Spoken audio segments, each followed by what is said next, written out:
Recordando la parte anterior, Joru había encontrado partes de ángeles y le pidió a Kidan que las ensamblara, creando un nuevo ángel. Aunque esto atrajo la atención de Hermes, quien se la llevó al cielo para asegurarse de que no fuera peligrosa para la humanidad. Tiempo después, Pafe, desesperada por seguir a Arowana en su viaje para superar sus propias limitaciones, había desafiado toda la lógica mágica establecida al crear una poción capaz de teletransportarla a un punto específico. Era un logro sorprendente para una sirena, ya que esa habilidad era exclusiva de los demonios, y aún entre ellos, no era algo común. Ahora, la granja enfrentaba un nuevo reto. La capacidad de teletransportación que Pafe había desarrollado podría cambiar por completo su dinámica. Para aquellos que no hayan visto las partes anteriores o quieran refrescar la memoria, pueden pasar por la descripción donde les dejaré las partes en orden. Bueno, comencemos. Tiempo después de aquellos eventos, Belena se sorprendió al descubrir que Pafe, una sirena, había conseguido la magia de la teletransportación. Quedó impactada, pues era una habilidad que le había costado mucho esfuerzo adquirir. Mientras Belena empezaba a sufrir los síntomas del desempleo, Pafe apareció de repente, sorprendiendo a ambas. Batemi le preguntó si había encontrado al príncipe, a lo que Pafe respondió que sí, y le explicó que había causado una gran impresión en él. Además, le dijo que había vuelto momentáneamente para buscar ropa adecuada, ya que el príncipe parecía estar en camino al castillo del rey demonio. Tras decir esto, Pafe se despidió y salió corriendo. Belena comenzó a considerar que estaba perdiendo su identidad, y todo lo que le quedaba era dar vueltas en la rueda del barro. Ante esto, Batemi comentó que no la entendía, argumentando que la telequinesis también era algo sorprendente. Fue en ese momento cuando Kidan se acercó, buscando a Batemi para enseñarle algo. Minutos más tarde, Kidan, con emoción, le mostró una máquina de coser de pedal que había fabricado para ella. Le dijo que, si ponía los pies en el pedal y comenzaba a pedalear, la máquina empezaría a coser automáticamente. Agregó que debía ser difícil para ella crear todas esas ropas sin que nadie la ayudara, por eso había fabricado esa máquina. Con esto, su trabajo sería más fácil y eficiente. Como Batemi no sabía cómo funcionaba el aparato, Kidan se ofreció a darle una pequeña demostración, enseñándole a usarla y cómo funcionaba. Instantes después, le pasó un pequeño trozo de tela que él había cosido. Al revisar la tela, Batemi se quedó impresionada, sin poder creer que esa máquina hubiera cosido la tela con tanta perfección. Las puntadas eran extremadamente precisas y se preguntaba cómo había logrado eso en tan poco tiempo. Añadió que ella había pasado muchos años perfeccionando su habilidad de costura, que le había costado mucho esfuerzo, y esa máquina lo había hecho todo tan fácil. Ante esto, Kidan le preguntó si le gustaba, esperando una respuesta favorable, ya que estaba facilitando mucho su trabajo. Sin embargo, en ese momento, Batemi, alterada, le dijo que con esa máquina nadie se molestaría en perfeccionar la técnica de costura a mano. Además, agregó que esa era una herramienta diabólica. Tomó un trozo de tela e intentó hacer uno de los uniformes, quejándose de que no había calor humano en una perfección así. Esa máquina, al ser tan limpia y rápida, era perfecta para la elaboración de productos en masa. No pasó mucho tiempo cuando Batemi ya había terminado una de las prendas, dejando a Kidan sorprendido. Ella le dijo que era obvio, ya que esa máquina era increíblemente eficiente, aunque no lo decía feliz. Alterada, le dijo que, más que la velocidad en la elaboración de ropa, ella quería tener la libertad de crear prendas únicas y creativas. Después de decir eso, se le ocurrió algo y le pidió a Kidan que eligiera un espacio en el taller de costura, ya que quería hacer algo. Nuestro protagonista le respondió afirmativamente, aunque se preguntó de qué se trataba. Suspiró aliviado al ver que los ojos de Batemi brillaban con entusiasmo, lo que demostraba que, al final, la máquina le había gustado. Belena también estuvo de acuerdo. Instantes más tarde, Aileron se encontraba vistiendo una armadura de cuero confeccionada a la perfección. Aileron comentó que los elfos valoraban la velocidad por encima de cualquier otra cosa, por lo cual utilizar armaduras pesadas estaba fuera de cuestión. Pero este no era el caso con la armadura que le había hecho Batemi. Cumplía con su cometido como defensa, además de ser ligera, lo que le facilitaría el movimiento. Aún emocionada, Batemi le mostró a Kidan otra de las armaduras que había hecho. En este caso, era para los ogros. Kidan estaba desconcertado al ver la escena. Le preguntó, con extrema curiosidad, a Batemi de dónde había sacado esas ideas para las armaduras. Sin responder a su pregunta, pasó a la siguiente presentación, esta vez a cargo de Lanpai. Ella mostró un guantelete y, como demostración, lanzó un puñetazo hacia adelante que expulsó una gran cantidad de fuego, dejando atónito a nuestro protagonista. Batemi, aún emocionada, explicó que había integrado en el guantelete un mecanismo que, con magia, emitía una gran explosión de fuego. Al escuchar esto, Kidan, todavía desconcertado, comentó que eso iba más allá de la simple costura y se alejaba mucho del concepto de moda. Por otro lado, Batemi, riendo con gran entusiasmo, dijo que era genial poder llevar a cabo todo lo que se le ocurría. Se sentía satisfecha, como si estuviera en la cima del mundo. Dado el extraño comportamiento de Batemi, Kidan consideró que esto se debía a todo el estrés acumulado fabricando los uniformes de la granja.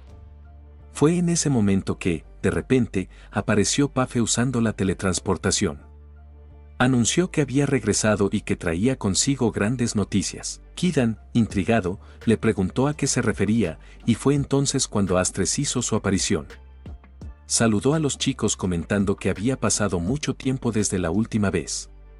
Belena y Batemi se emocionaron al ver a su jefa en el lugar. Ante la pregunta de Astres sobre qué estaban haciendo, Batemi aprovechó para mostrarle lo que había creado con el nuevo aparato diseñado por el santo Kidan. Ante esto, Astres comentó que era un buen momento, ya que quería preguntarle a Batemi si podía fabricar ropa para ella, aclarando que ese era el motivo de su visita. Belena y Kidan se preguntaron si la gran noticia tendría algo que ver con ese pedido. Fue en ese instante, sin perder más tiempo, que Pafe anunció con gran emoción que Astres estaba esperando un hijo. Al parecer, el rey demonio había hecho su trabajo endemoniadamente bien. Todos, al escuchar esa maravillosa noticia, se emocionaron. Astres comentó que, por ahora, todo estaba bien, pero que cuando su vientre creciera, sería difícil moverse con la ropa que solía usar. Por eso, quería pedirle a Batemi que le hiciera ropa que se ajustara a su situación. Batemi, con lágrimas de emoción, aceptó encargarse de toda la ropa para Astres, e incluso la del bebé. Estaba deseosa de hacerlo, ya que de esa manera sentía que podría pagar en parte todo lo que Astres había hecho por ella. Ante esto, Astres le dijo que no tenía nada que agradecerle, ya que la apreciaba mucho, especialmente porque Batemi había renunciado a su sueño de abrir un taller en la capital solo para servirle. Esta revelación sorprendió a Belena, ya que desconocía ese sacrificio. Fue en ese momento cuando Kidan, con su habitual mentalidad de tiburón, comentó que tenía una idea. Propuso que sería perfecto que la ropa que fabricara Batemi se pudiera vender en la capital del reino de los demonios. Astres coincidió, diciendo que era una excelente idea, ya que conocía el talento para la moda de Batemi y estaba segura de que su ropa se abriría paso en los círculos sociales de la capital. Batemi, aunque no estaba tan convencida de su propio talento, agradeció el cumplido. Astres, por su parte, mencionó que ella misma se encargaría de establecer las conexiones necesarias para que Batemi no tuviera que moverse de la granja. Sin embargo, a Batemi la invadió una gran duda sobre sus capacidades. No estaba segura de que su ropa se vendiera en la capital. Fue entonces cuando Belena, tomándola de la mano, le dijo que esta vez no podía rendirse con su sueño, y le pidió que le prometiera que lo intentaría. Al escuchar esto, Batemi se animó y, con los ojos llenos de emoción, anunció que haría todo lo posible para lograrlo. Ante esto, todos se emocionaron y comentaron que también querían ropa lujosa. Incluso Platy y Aileron se ofrecieron a aprender a usar la máquina de coser para ayudar a Batemi en momentos de alta demanda. Con este nuevo negocio en marcha, nuestro protagonista consideró que era necesario aumentar los campos de algodón y las granjas de gusanos de seda, además de implementar nuevos sistemas de producción. Al parecer, nuestro Kidan es todo un empresario. Después de pensarlo por un momento, a Kidan se le ocurrió una idea. Se dirigió a Belena y le preguntó si quería hacerse cargo de las máquinas para hilar, añadiendo que su habilidad de telequinesis sería muy valiosa para esa tarea. Belena, que llevaba un buen rato sintiéndose perdida y sin un propósito, aceptó con gran alegría. Y así comenzó la leyenda de Batemi, quien en el futuro se apoderaría de la industria de la moda en la capital demoníaca, aunque esa es una historia para otro día.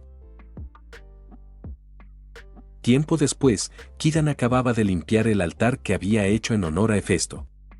Satisfecho con todo, en ese momento Platy entró en el lugar, trayendo onigiris. Ella le preguntó si era una nueva receta, a lo que nuestro protagonista respondió afirmativamente, añadiendo que eran picantes y que estaba seguro al 100% de que a Hefesto le encantarían. Confesó que Hefesto siempre lo estaba ayudando, y le explicó que, incluso el otro día, cuando fabricó la máquina de coser, él no tenía ni idea de cómo hacerla. Pensó que, si le rezaba a Hefesto, quizá podría obtener un poco de su sabiduría.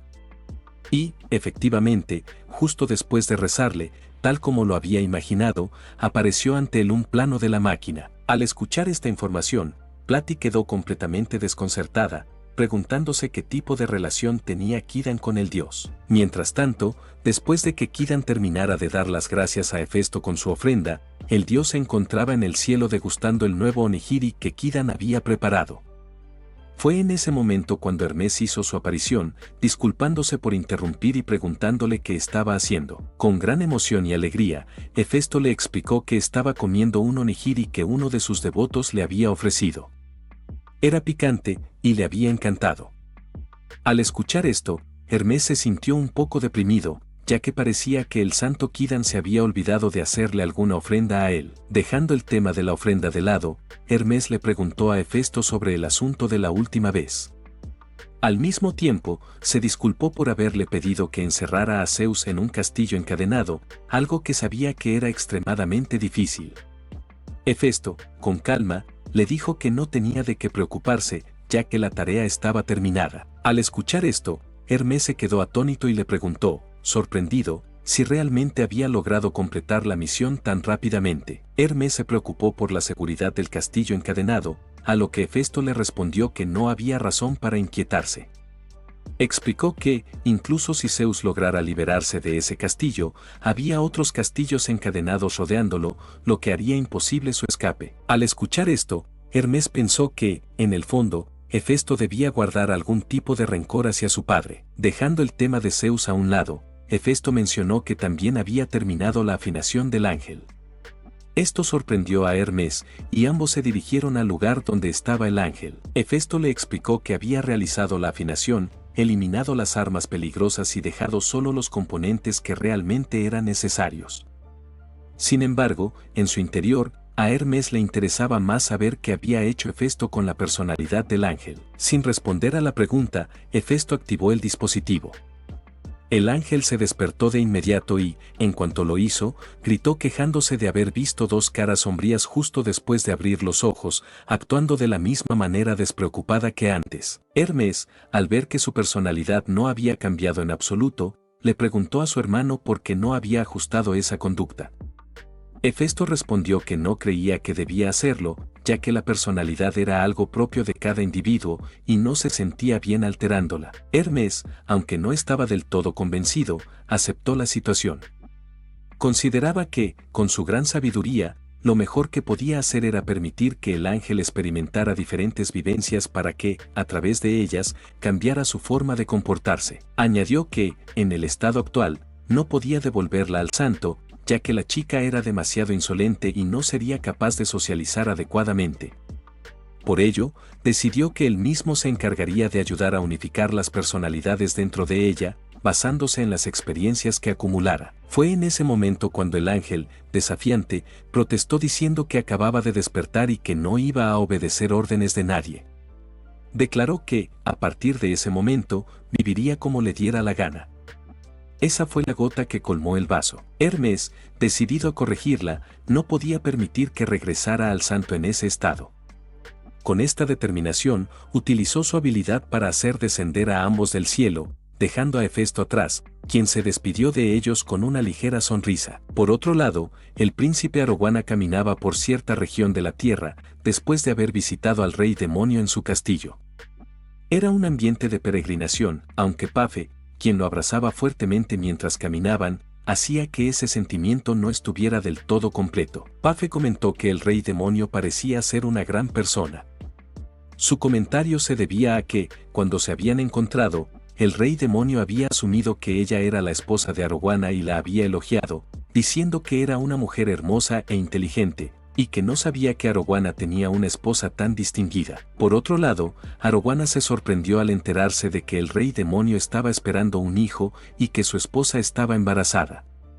Comentó que esa noticia era un reflejo de la experiencia y gracia del rey, y que él mismo debía esforzarse para alcanzar ese nivel. Al escuchar esto, Pafe se quedó sorprendida, pero el príncipe continuó diciendo que su esfuerzo se centraría en conocer a más personas y diferentes especies, para ganar la sabiduría y experiencia que tenía el rey demonio. Fue entonces cuando Pafe se dio cuenta de que, en realidad, Arowana no estaba hablando de convertirse en padre, sino de crecer como persona y líder. Fue en ese momento cuando Akka le preguntó a Arowana cuál era el motivo de su viaje de peregrinación y por qué había elegido la Tierra siendo un tritón. Ante esto, Arowana le respondió que era una buena pregunta y añadió que, ciertamente, la Tierra era un lugar peligroso y aún más para un tritón, pero precisamente por eso era un buen lugar para ampliar sus conocimientos y conocer nuevas experiencias. Akka, por su parte, le comentó que, aunque la tierra podía ser peligrosa, no es que los problemas cayeran del cielo.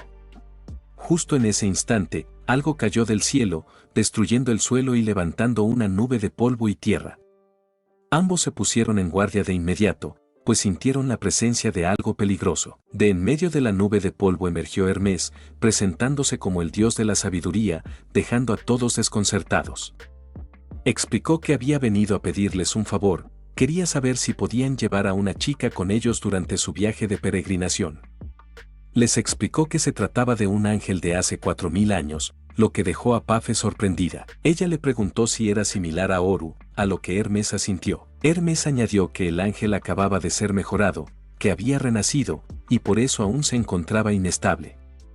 Precisamente por esa razón, deseaba que la llevaran con ellos, para que, a lo largo del viaje, adquiriera experiencia y se desarrollara como ser humano. Además, Hermes añadió que la chica podría serles de utilidad, a lo que Akka le preguntó qué tipo de utilidad podría ofrecerles. Fue entonces cuando Hermes, con una expresión enigmática, respondió que ella tenía el poder de destruir el mundo. Al escuchar esto, Akka se negó rotundamente a que se uniera al grupo, momento en el que Hermes se echó a reír y confesó que solo estaba bromeando. En ese momento, Arowana aceptó la encomienda. Ante la mirada inquisitiva de Pafe, él explicó que criar y educar a alguien era un trabajo extremadamente difícil, y por eso mismo, sería una experiencia valiosa para él y para su futuro. Arowana, entonces, le preguntó cómo se llamaba la chica, y fue ahí cuando Hermes se dio cuenta de que todavía no tenía un nombre. Pensando en las preferencias y la forma en la que Kidan solía nombrar las cosas, decidió que su nombre sería Son Gokufon, aunque nosotros simplemente la llamaremos Son Goku. Al escuchar ese nombre, Arowana pensó que era perfecto para el viaje y le dio la bienvenida al ángel. Son Goku, con una expresión risueña, se presentó posando enérgicamente. Así fue como la nueva compañera de viaje de Arowana se unió al grupo, una compañera que, posiblemente, le traería más de un problema en el futuro.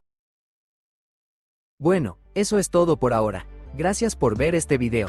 Un saludo especial para Nightcore Moon, Dexy, Juan Antonio López y Azariel Díaz por su apoyo al canal. También a todos los que se toman el tiempo de dar like y comentar. Nos vemos en el próximo capítulo.